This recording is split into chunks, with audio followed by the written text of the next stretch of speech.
All right, here we go. Welcome to episode 33 of Creativity Conversations. And today I have the distinct pleasure of talking with Andrea Vallely.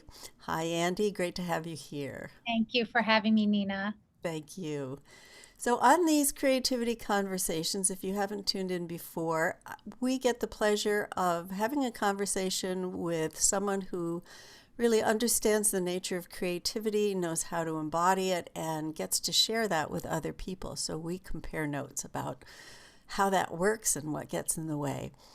And I am going to read a very short bio of Andy's, and then we'll just see how the conversation unfolds from there. So here we are. Andrea is a transformational coach and founder of spreadhappy.net, which is a great name, a Yep. website and newsletter exploring your infinite potential. She's co founder of Shift Happens. Have to be careful how I say that one. You do have to be careful, so do I. A transformative coaching and training company specializing in personal coaching, retreats, and programs for adults and teens. Andy is a contributor to many magazines, radio, and TV, including CBS Morning News in South Florida. Yep, You that's are me. one busy gal. Yes, at times, it feels pretty good. I'm sure it does. Yeah, So I mentioned to you that I was going to pick out a couple words that jumped out at me from your website, sure. and let's see what happens when we do that. Okay, perfect. So, you've had a singing career. Mhm. You've produced an album. You were on tour. You have been devoted to positive change in the environment. You have become a spokesperson for happiness, faith, and optimism. Mhm. You're a certified happiness coach, and you have created a formula for finding happiness from within. Yes. So, we can go anywhere from any of those, but I suppose my jumping off point would be, how did you get the ideas to do any of that? Where did they come from? Yeah. Well, I would say, they all came from listening to this inner voice that we all have inside. They came from a strong sense of knowing. And I've always been pretty, not all the time, but I've always been pretty good at listening to that little nudge inside. Yeah.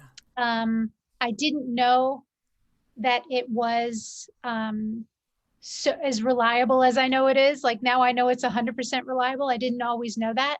So there were plenty of times in my life when I did override that nudge, but primarily when it came to my own creativity in my life, I listened to this little voice that said, go there, do this, that kind of thing. Yeah. And that's always been with you? Absolutely. Yeah, absolutely. And when, since you know that it's so reliable, did you always feel that way, or did you just think sometimes it was just luck or you'd stumbled onto the right answer? I didn't know why I felt why I felt this pull or push, whatever you want to call it, but I knew to listen to it.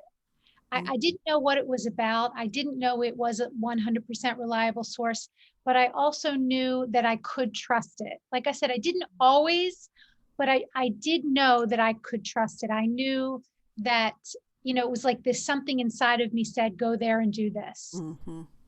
Mm-hmm. Yeah. And you hadn't, did you ever have any hesitation about it?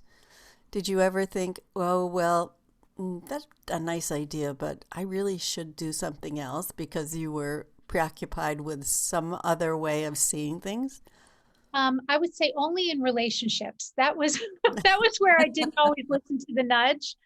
But in my own creativity, as far as business or pursuing a career, um, I always listened. It's really funny when I look back on my life. Like I said, in relationships, not so much, but in my own personal creativity or my direction, I listened to that nudge. I just did. There was just this knowing inside of me, and I knew I could trust it. I Mm. didn't know why, didn't know what it was about. Yeah. And it was interesting because I compartmentalized it. You know what I mean? Because in relationships, I Yeah. wouldn't always listen to it because I would have a lot of chatter going on, and a Yeah. lot of trying to figure things out, and goods and pros and cons. But I wasn't that way um, in my career. Mhm. It's interesting. I, and I just saw that. So thank you. That's why we have these conversations. We get Yeah, to see something absolutely. new. Yeah. Well, I think that to me, this is just an endless conversation about what else is possible when we get out of the way of that intuition or inspiration or wisdom or intelligence, whatever we're calling it, something that isn't formulated by our analytical brain. And one of the things that I've seen come up for me when I've been doing something or attempting something creative, or, well, we'll talk about that definition later, but something that I haven't thought was just a logical thing that was a good idea to do is wondering how it will come across to other people. And I'm curious as to whether that's ever come into your framework as an obstacle for following that creative impulse. So are you saying me concerned about what someone else may think? Or maybe some other thing that gets in the way of your creativity. Um, I can't say that I have let too much get in the way of my creativity, which is really interesting because, like I said, in other areas of my life, I didn't so Yeah, much listen. yeah, But when it came to just knowing, like I remember when I created Spread Happy, when that came up for me, I just knew that's what I wanted to do. I knew that was the name. I didn't know what it was, but I had just kind of an idea that I wanted to share with the world what I was learning and seeing. And I didn't even know there was a name for what I was going to do. But there was a nudge that said I was going to do it. And I can remember keeping it very quiet because I thought I don't want to be influenced by outside people that are going to think I'm crazy. Today they wouldn't think I'm crazy, but 10 or 12 years ago, it wasn't as it just wasn't as big as it is today. Like it wasn't sort of a mainstream conversation like it is yeah, today. I yeah, don't think. So I do remember wanting to keep it quiet because I didn't want to hear other people's opinion because I knew that this was what I wanted to do. yeah. So tell us about this Spread Happy and what you're doing with it. So, well, Spread Happy is the name of my company, which initially I just wanted to. Always been a lover. I've always been a lover of people, and I've always been very curious about people and very interested in people. I mean, ever since I was a kid, I was the one who'd sit in the back of the bus with the kid that maybe nobody else wanted to sit with. I was just always That was always me. Um, so I realized I could take that natural part of me and explore it in the world in a way where that's what I did every day. I didn't know how I was going to do it, Yeah. but I something inside of me said you can do this. So initially, I just started writing and blogging. I worked with Dr. Robert Holden, who is the creator of the Happiness Project, which at the time was the only scientifically proven method to increase your level of happiness. All right. So I studied with him for years, and it was just wonderful. And that's where I, learned more about coaching. And then I studied NLP. I became certified in that. I became certified in hypnosis, past life regression. I just sort of like went, ran the gamut of learning all these different modalities. Um, but the the essence of Spread Happy is seeing the magnificence that you already are. Mm, So it has evolved into, now that I have this understanding of the principles that were articulated by Sydney Banks, it has evolved in a way where now my husband and I do retreats called Shift Happens that are, based on the principles. And the whole idea behind that came from working with one client who came to visit. We live in Florida. She lives in New York. She came to stay for a weekend. We did an immersion with her over the weekend. And after that, I said to my husband, wouldn't it be cool to be able to do this, like for a group of people. Like, what fun is this? You come on vacation with one mindset and you leave with a completely different mindset, where sort of fresh thinking is available, and you go home with not only feeling refreshed from your vacation, but seeing your world differently. So Mm. that's where that came from. So now Spread Happy has evolved into these retreats that we do for adults and teens called Shift Happens. And other programming that we do personal coaching, we work with businesses. So it's sort of evolved into a project, if that's the right word, where what we offer is a way home. That's Mm. what we offer, is just showing you a way home. And that even happened organically. There was sort of no rhyme or reason, or I can't say that we had a plan and said, well, let's do this. Everything's just sort of evolved over time and over continued exploring on our own, continued me exploring myself. Don't you think that's how creativity unfolds? It has a momentum of its own, and if we get out of the way, it shows up. Not that there's never any bumps in the road, but that it has a natural momentum to it. It does. And again, that is propelled by the listening, and by, like you said in the beginning, not getting in the way, not letting this mess of a mind, of our intellect get in the way of what is innately within us, which is always going to show us the route to our own evolution and our own peace of mind and happiness. Mm. Mhm. Yeah. So, for those of you who don't know what the three principles are, it is a way of looking at the world that you might say is from the inside out rather than from the outside in. And what that means, if that sounds a little bit obscure, is that we are not victims of our circumstances. We are more like projectors of our reality than recipients. Like it's not like we're like cameras and just taking things in. It's more that we are projecting our opinions and beliefs on realities, which colors, excuse me, what we see and how we see it. And once we realize that, we can have a whole different quality of life. We realize we are the source of our own understanding, our own growth. We know how to take things less seriously, including our own thinking. And just a whole new reality opens up. I don't know if you'd like to add anything else to that, but Yeah, pretty good.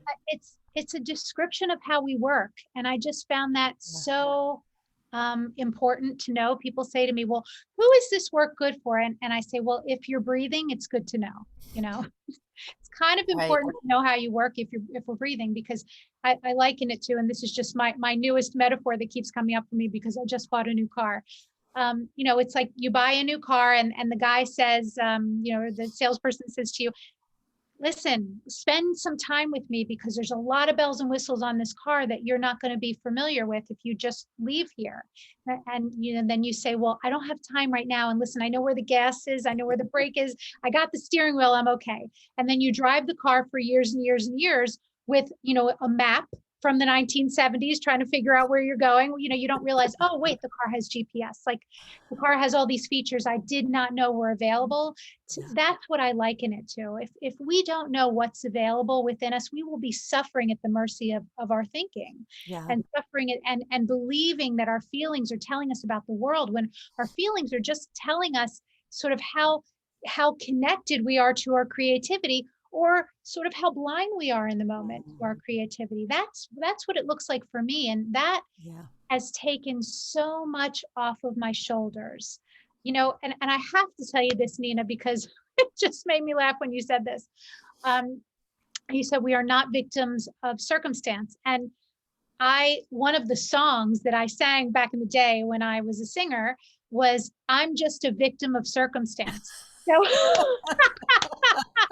so it makes me laugh because that actually did look true to me. It really did. It looked like I am a victim of the world. And to be able to see that, oh no, wait a second, I am in the world, but I am not a victim of the world. I experience the world, but I experience it through my creativity, through this Mhm. beautiful vehicle of thought in the moment that I have a relationship with based on my state of mind. That relationship's going to be different.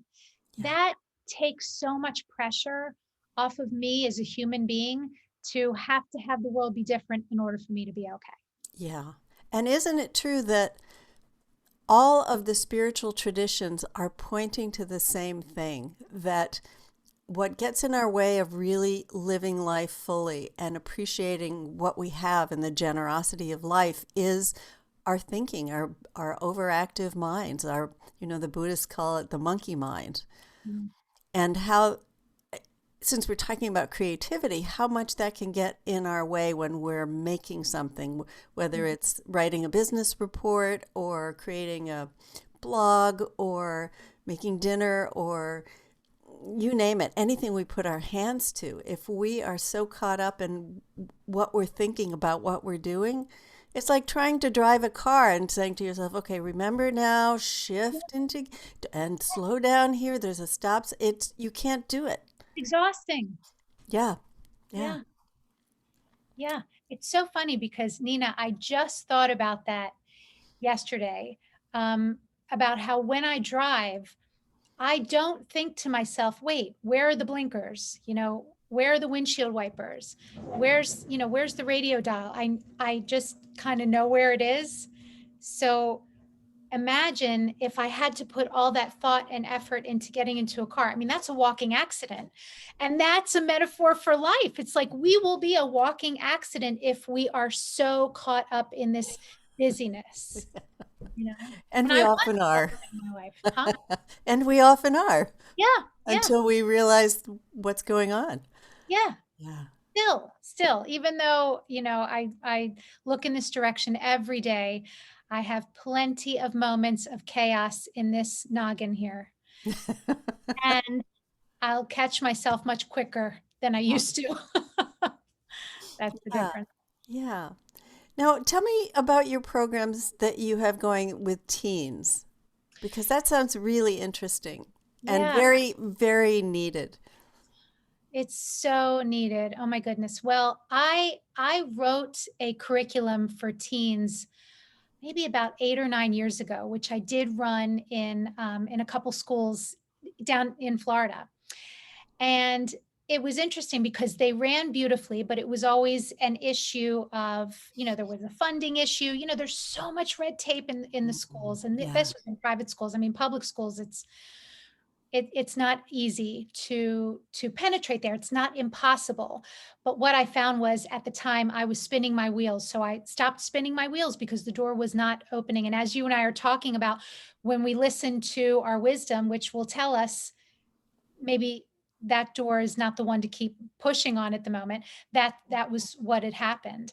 So as I had mentioned, we have retreats called Shift Happens, and I was working with one of my clients who was a physician. She actually worked in the mental health field as well, Mhm. and her daughter, she had a teenage daughter who was really having a rough time, and for the past 3 years, and she was, in and out of different programs and things like that.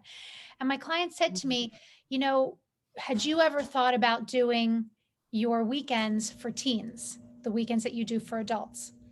And I said, it's funny, someone had mentioned it to me the year prior, and I didn't, it was, oh yeah, I'll get to that. I'll get to that. It just wasn't top on my list. But you hear something once, you hear it twice, and then suddenly you're like, okay, wait a second. Let's do this again. So we created a weekend for teens, and it was phenomenal. I mean, we had some kids there that had been in their mind or in their parents' mind really suffering. And, their parents had taken them to a psychiatrist and, all kinds of things like that. And they came to the weekend, which the foundation of our weekend is all based on this understanding of the three principles, which you and I spoke of. And they had such tremendous shifts. It was mind blowing. We had a girl come. She had OCD. The first day she spent with us, that the next day when she came in, she said, "Oh my goodness, this was a girl who wasn't going to bed until 2 in the morning because she had to have everything perfect in place at night Mhm. in her room before Oh she could go to my. sleep." Yeah. She said, "I fell asleep last night at 8 o'clock. I didn't care that my room was messy. I slept the night through." Oh gosh. Yeah. I mean, can you imagine the suffering that Yeah. was going on? Yeah. So we had that kind of stuff happen. And we were like, whoa, these kids get it so much quicker than we do as adults. So, from that, it just made so much sense. One of the parents that came had said to us, can you bring this to our school? So, it just, again, it rolled. We didn't look for it. It Mm, wasn't something that right. we, intentionally thought.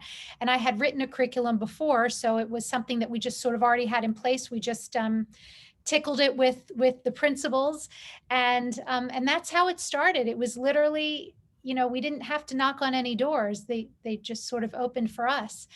And it's wonderful. I love, and I have private teen clients, and they're incredible because they're, most of the time, they're really, really open to seeing, because again, they're so much closer to the truth than someone around my age is, because I lived in Story for a very long time. Yeah. I haven't Yeah. lived in Story nearly as long as me.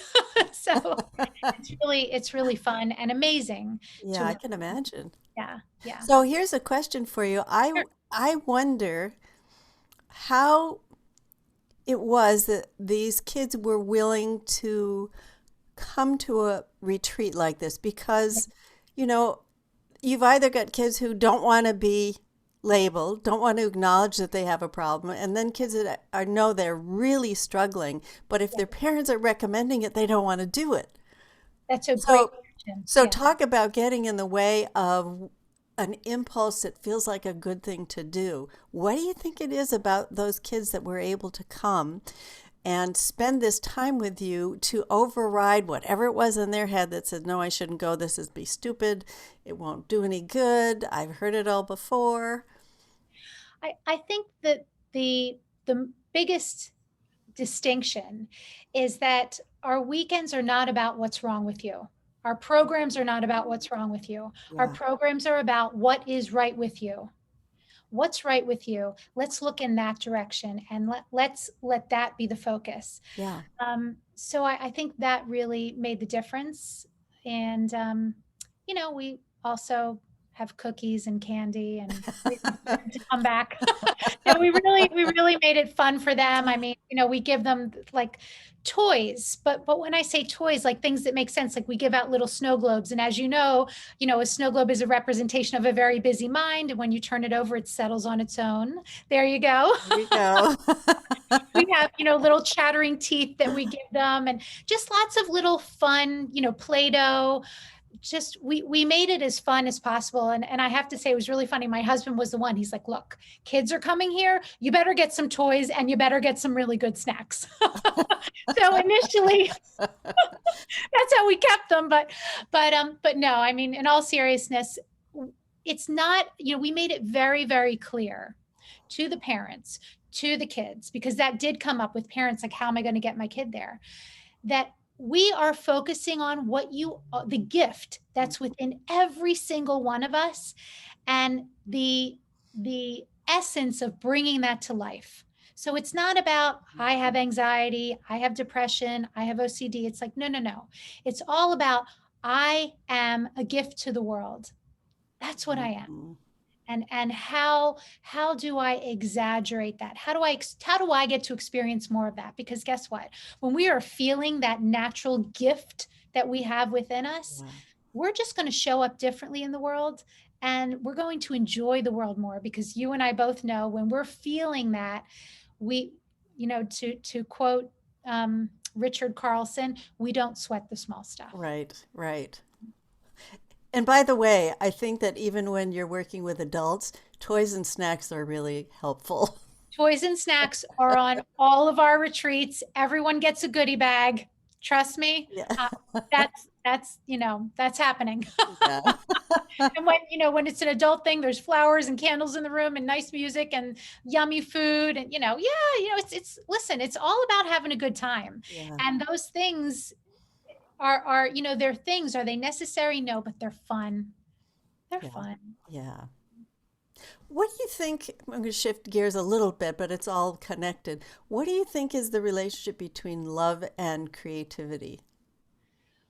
Well, the first thing that comes to mind is that love is creativity. Mm. You know, that it feels like it is of the same ilk to me. So say more about that. Um, well, for me, when I am really being creative, I am an expression of love. That's what it feels like to me. So you're an artist. I'm assuming that when you are in your creative genius and you are creating your art, that it's an expression of love. It feels that way to me. And again, that's personal, but that's Yeah. what came up for me. Yeah.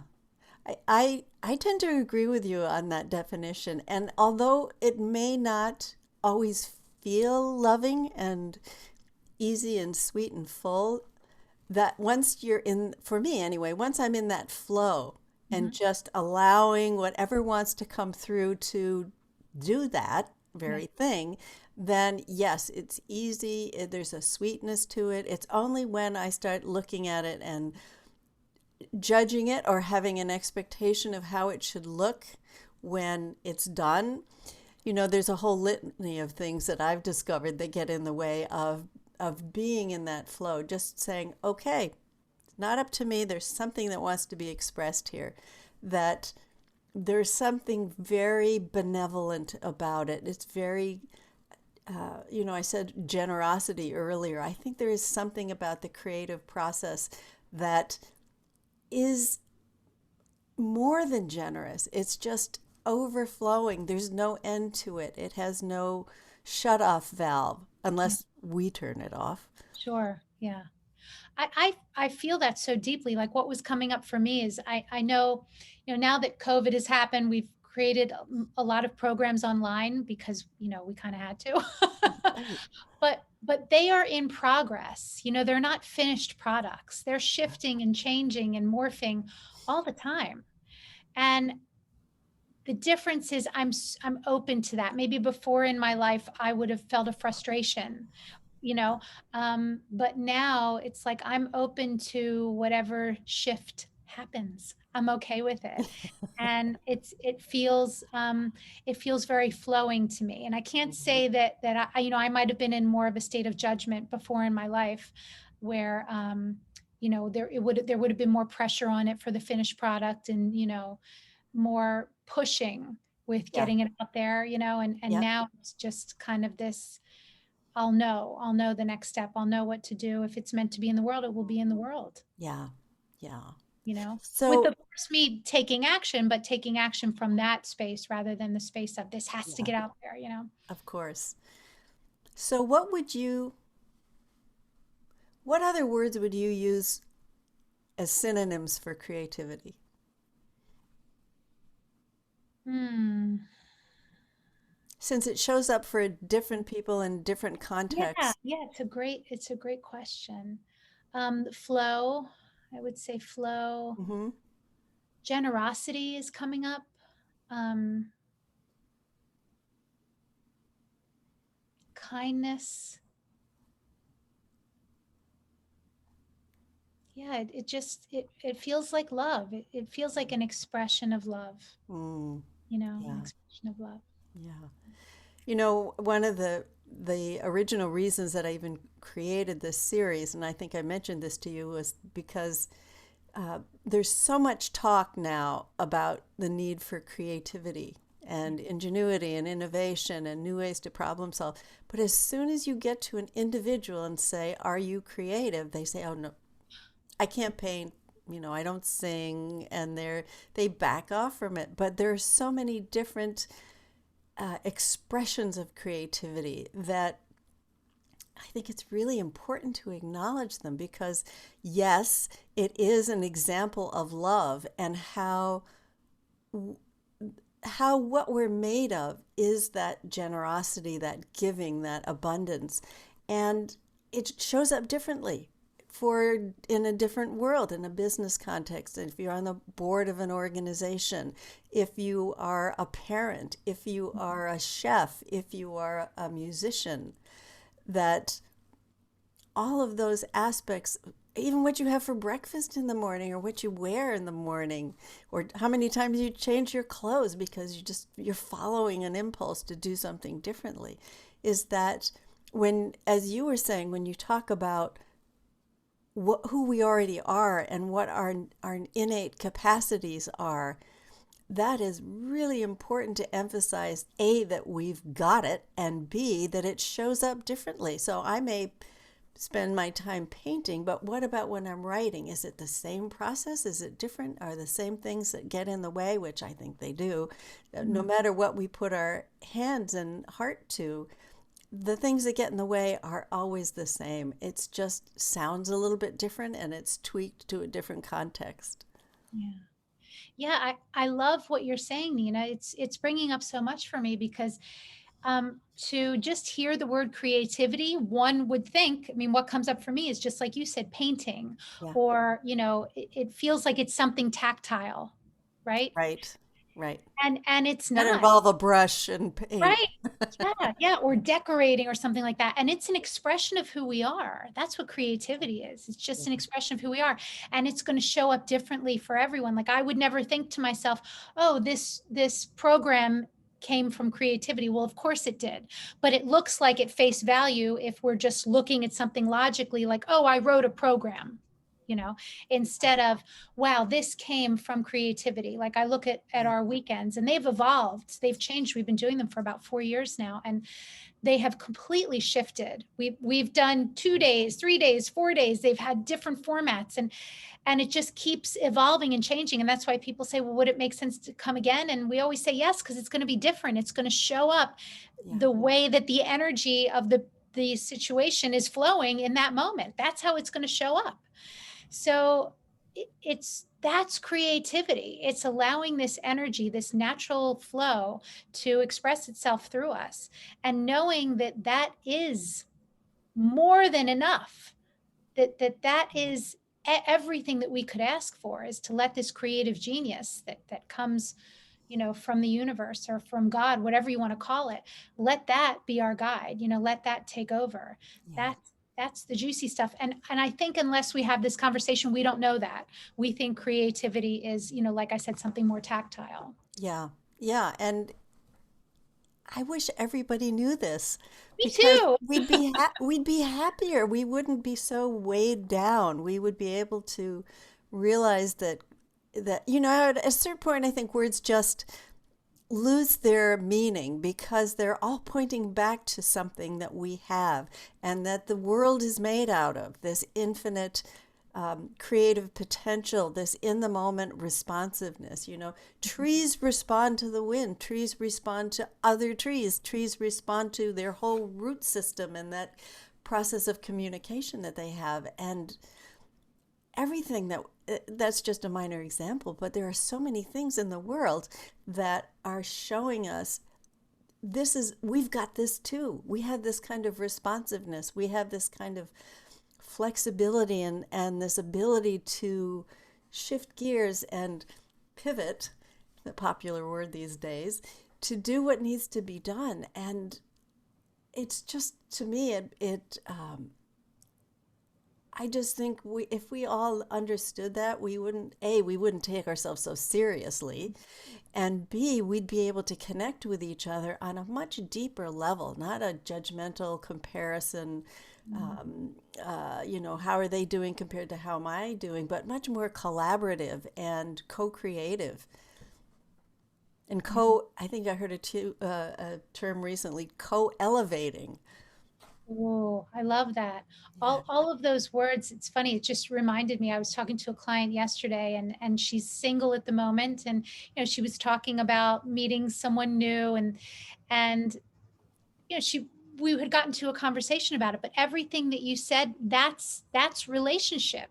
We want to have a relationship that's collaborative, not one grabbing from the other, you're my oxygen tank kind of thing, but this collaborative, co-creative, um, co-elevating. Is that what you said? Yeah. That's phenomenal.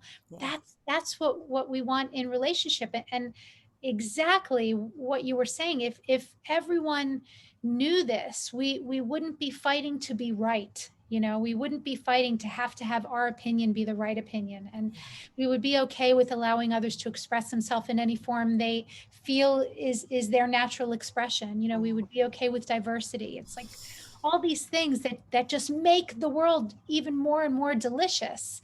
If Mhm. we all knew that's what makes the world delicious, we wouldn't have a problem with somebody else's expression of creativity. Yeah, yeah, that is beautifully said. And as you were speaking, I was thinking about how often people see themselves as inadequate. Mm.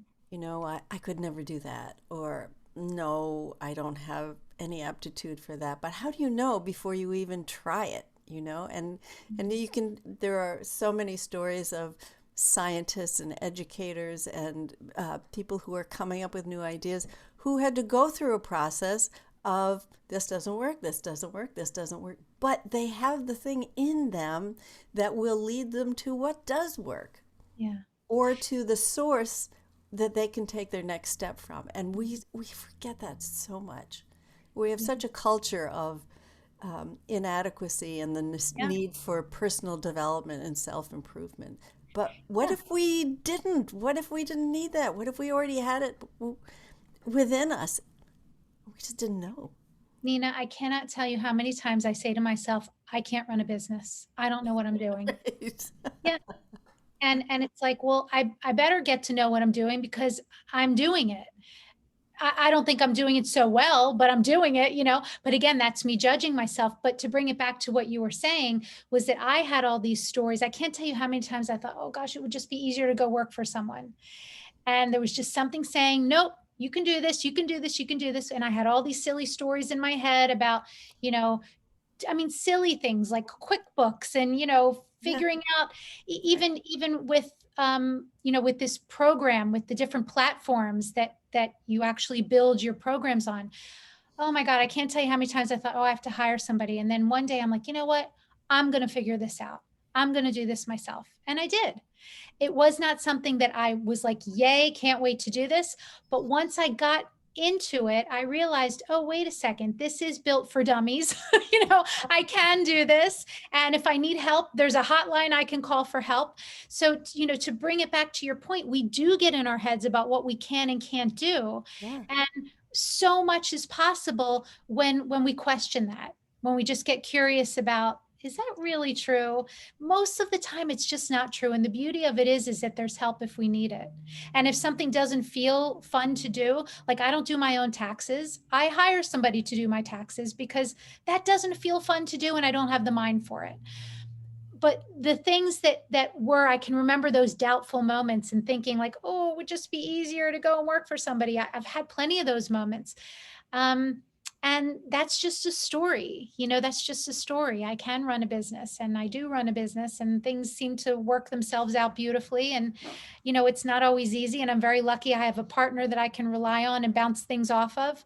um, but that was something, a big story that I had in my head. And, and I had said to, my partner, my husband, many times, like, oh, wouldn't it be easier? And, he probably give me a little knock on the head and say, you're doing great. You're doing great. But yeah, I've had those stories myself and they still pop up every once in a while. But what's been different now is Mm. because I have gone through the experiment of actually doing things that I didn't think I could do. Now I know I can. And now I know I made that up. And now I also know if something just doesn't feel like it's something I want to do, I can ask for help. It's the simple things, isn't it, that Yeah. are so life changing? Yeah. I can't tell you how many times it's either happened to me or I've heard people talk about this, that they were absolutely convinced that they couldn't do something and that they didn't like it.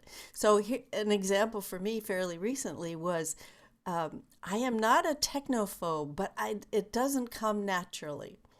So there were a bunch of things that I was had to learn. And I didn't have to learn it, but I wanted to learn it myself. With podcasting and making YouTube videos and that sort of thing. And of course, the easy thing would be just to pass it on to somebody. You do it for me, and okay, I'll be done with it, and then I have more time.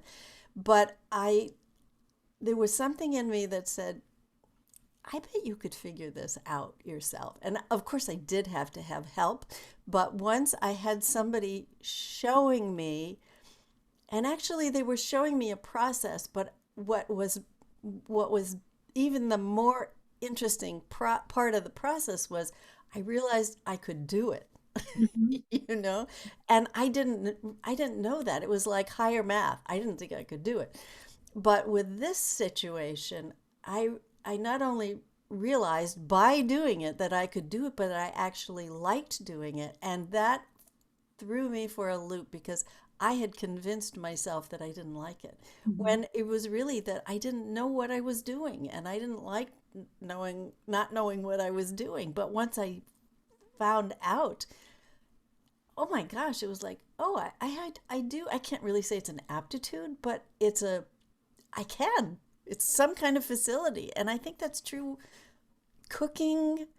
snowshoeing, climbing mountains, creating companies, writing programs. It's the same thing. We just tell ourselves these stories that we can't, or logically it doesn't make sense, or it isn't efficient, or, we just cut ourselves off. And what a shame. Yeah. But how cool when we don't. Yes. How cool when we don't. That's the best part. Yeah. Yeah, I would agree. Yeah. We're amazing creatures when we pay attention for sure. I mean, we're just amazing to begin with, but when we really pay attention, there's so much that we're capable of. Yeah. Yeah. And, God bless all of those school counselors who tell us, well, you don't really have the aptitude for this, or you really shouldn't go in this direction. You should be an accountant, or you should go into business, something logical and predictable and steady, that people think that something that is steady and very much in a box is going to be the thing that's going to make our hearts sing and make us happy to get up in the morning. But I don't I don't know. Do you think that's true? It's not true for me. It's not true for me. And there are times when I get in my head and I get scared, and I feel insecure where that looks tempting. But the nudge inside of me is so much greater Hmm. to express my creativity through my own, through my own creation, through Shift Happens, through Spread Happy. That nudge is so much greater than my scary moments of, the 401k plan, right? It Right. just is. And I have those scary moments. I really do. And I know that it's not coming from source. I know it's not coming from, mind. I know it's coming from my personal thinking, um, just getting scared and looking real to me. Um, but yeah, the nudge to just continue is so much greater, even though there's times when it's definitely scary. Oh, yeah. Yeah. Well, here's another question, which is about feelings, the feelings that come up, whether we're telling ourselves a story or they're just coming up without our being conscious of whatever story we're spinning in our heads. It seems to me, and I'd love to know your thoughts on this, that part of, I was almost going to say being creative is being alive, and I just said it, so we'll go with it, is that if we are more open to feeling the feelings that come up, but not assigning them any validity, not taking them as a shutdown or not taking them as a sign that we shouldn't be doing something. That if we just allow them to move through us, just the way we'd allow the wind to move through us or through our hair or something like that. If if we are able to do that, just to let the feelings be what they are and move through our bodies and keep going, that will take us a lot farther than if we stop to analyze, what does this feeling mean, and is this about what I'm doing, or is this about my personal history? What do you think? Yeah, I agree. Get out of the mess. Anytime we get into the details of a situation, we're looking in the wrong direction. I say it feels like going down the rabbit hole. So when I'm working with the client and that starts to propel, I'm like, oh, wait, don't go down the rabbit hole.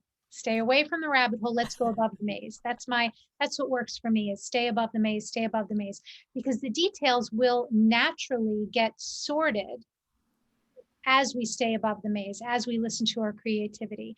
And like you said, just allow that scary, feels like the right word, allow those scary, uncomfortable feelings Mm. to just pass through us and not attach to them. They can pass through us without us being attached to them. And that's what it feels like to me. When we get attached, we want to analyze every detail. And again, that's down the rabbit hole, wrong direction. Yeah.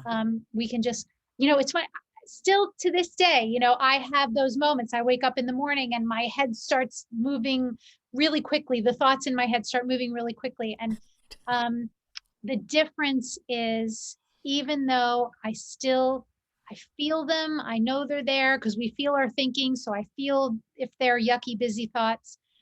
The difference is, I know I cannot trust it. I know that it's coming from my, as you say, monkey mind. I know that it's not a reliable source. And I know that naturally I'll sort of pop back, I'll wake up. I'll pop back into this creative flow. I don't have to do anything. Sometimes what feels right is to just go for a walk, because I love to go for a walk in the morning. And that's super helpful. But I also know it's not the walk. I also know that naturally I will pop back, I'll wake up, and what looked so scary just won't have the weight that it had when I was in a sort of lower state of mind or insecure state of mind. Yeah. So in this context, how would you describe the difference between thinking and knowing?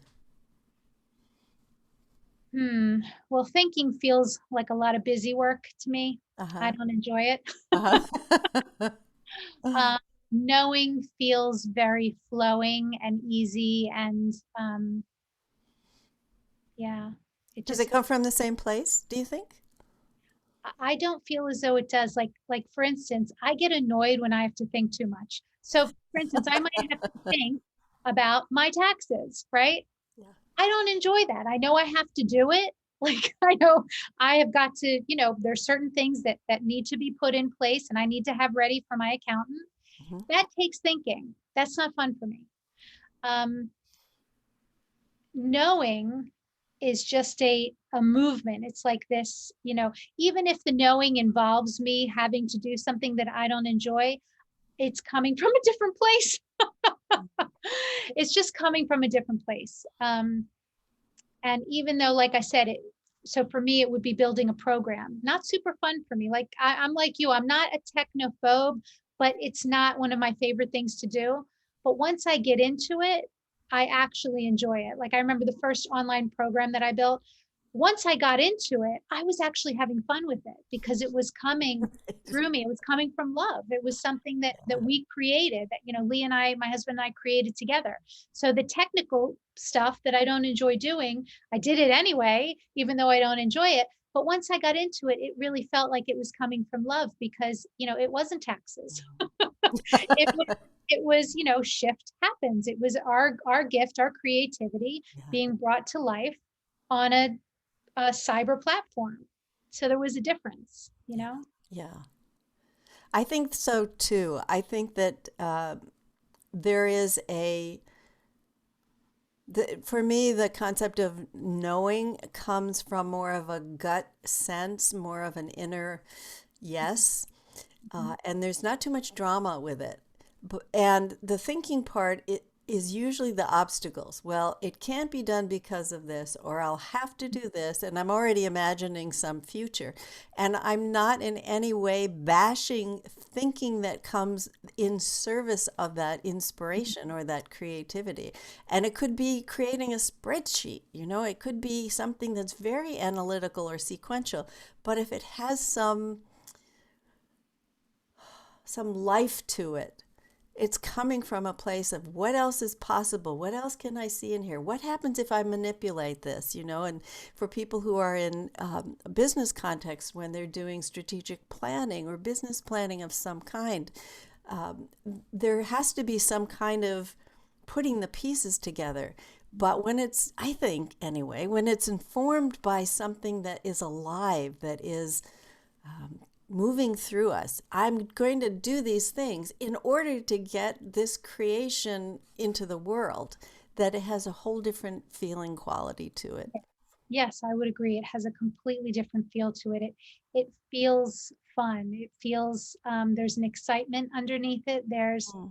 There's like a drive, yeah, there's an energy behind it that has it a good feeling to it. It Yeah. just has a good feeling, even if it is strategic planning. If it's something that you love, that you're creating, has a very different feel than something that you're being forced to do because you should do this. Yeah. Yeah. I think sometimes there's a tendency to think that, okay, well, thinking is bad, but it isn't when it's got that sense of aliveness that is bringing forth new thinking, that is bringing forth that question of what else is possible, what else could we do here, looking at it in a different way and seeing things differently, is that can make all the difference in the world, no matter what it is you're doing. I think the worst thing is the line from the poet, that we live lives of quiet desperation. Mhm. That happens when we forget, when we start living by rote. Same, get up at the same time every morning. We have the same breakfast. When we did go to work, we'd go Yeah. the same direction. And we know exactly, on Monday I'm going to wear these clothes, Tuesday I'm going to wear this, and everything is planned out. Where's life? Mm. Yeah. Although on one hand, even that is a form of creativity, because we are putting pieces together. But what if we just were less under its control of the predictable and the known? Yeah. Yeah, what's coming up for me is it's like, you know, this illusion that, well, I'm going to work really hard until I'm 65 and then I'm going to have fun. What I don't what? And I know people that are of that. Of course, we all do. We know people that are of that mindset that just Yeah, work themselves to the bone so that they can create what they think is a secure future. And we all know, I mean, look at COVID. We make up security. We make it up. yeah, We make up that there's a number in our bank account that means security. We make that up. We make up that a relationship has to look a certain way for us to feel secure. yeah. You know, none of that is true. So it seems to me that it would make sense to have fun in every moment, given that we make up this idea of security. Mm. Of course, we want to have fun and and have a practical, a sensible aspect to that. So if it makes sense to, put X amount away a month, or it makes sense to buy an investment property, like all those things, of course, they make sense. And what doesn't seem to make sense to me is to put your happiness, peace of mind, Mhm. creativity on the back burner in order to. That doesn't seem to make sense to me. Yeah, yeah. You're preaching to the choir on that one with me. I think you're spot on with that. Or people who take a job that they don't like, and they'll just say, "Well, until I'm going to make this much money, and then I'll do something else." Sometimes that's out of necessity, or at least a perceived sense of necessity, right? But what what's the cost Mm. of living that way? Yeah. Yeah. What's To me, the cost is peace of mind, happiness, again, creativity. Could cost you relationships. I mean, it just, and again, there are times when it makes sense. Okay, I have to pay bills. This is in front of me, so Yeah, this is what I'm going to do in order to pay the bills. And do that to what the ability that for what it makes sense to you. So meaning, don't kill yourself doing it. Do your job, and the rest of the time, keep your eye on what it is that you want. Because the more you keep your eye on what it is that you want, while enjoying the aspects of the job that maybe you don't like so much, but finding what it is that you like about that job. So keeping yourself feeling good as best you can with your eye on what it is that you want, you'll have so much of a greater chance of creating a space to bring more of that into your life. And things seem to have a way of flowing when we can, and again, so much has to do with how we look at things. When we can look at a situation like that as opportunity for growth, or as opportunity to have a stepping stool, or as opportunity to, keep food on my table, whatever it is, you know, so much has to do with what we're allowing to flow through and where we're Yeah. supporting ourselves. And also, I think it goes back to what you started off with when you were talking about your programs, is making sure we really begin to start to get a sense of what we already have going for us. Yeah. Yeah. Yeah. What's innately Mm, within us, what yeah, we are already working with that a lot of times we're just not aware of. We wouldn't, unless we have this conversation, we're probably not aware of it. yeah, Again, like you said in the beginning, we believe that we're victims in life, that life's happening to us, yeah, you know, instead of for us. yeah. I'm done with that one. Yeah. Yeah. And it goes back again to what you were mentioning earlier in our conversation about freedom. Mhm. To have that sense of inner freedom that maybe not everything in this world is possible for us to achieve or accomplish, but we do not have a clue how far we can get when we pursue what we're interested in, and what kind of help will come out of the blue when we're focused on, gee, what would it be like? Wouldn't it be cool? Let's see what would happen. Yeah. Not having a lot on it, but just thinking, why not? Yeah, I've seen so much of that. I'm involved in a project right now called the Wise Mind Project, and we're in the Broward County School District in Fort Lauderdale. And the woman who was the spearheader of it, who spearheaded it, I was just talking to her earlier today. She's just amazing, and she literally just saw um, stuff that she didn't like in her kids' middle school class. Like she saw that there was sort of no connection, and she saw that if these kids had a better understanding of mindfulness, they would have an easier time Hmm. in school. And she just marched in one day and said to the teacher, I teach mindfulness. Could I come in? Can I volunteer my time? Literally just went in and volunteered, and the program has blown up. I mean, now we're accredited with the Broward County school system, which is like unheard of within a year. And that just came from nothing other than a mom wanting to make a difference in her boys' classrooms, and it took a life of its own. So that's it. It's just listening to our wisdom without having anything on it. I love what you said. Just without having anything on it, just doing it because it feels right, you know. And then you'll figure it out. You'll figure it out. You'll figure out how, or the what, or the why. It doesn't matter. It will be shown. The way will be The shown. way will be shown. What a great story.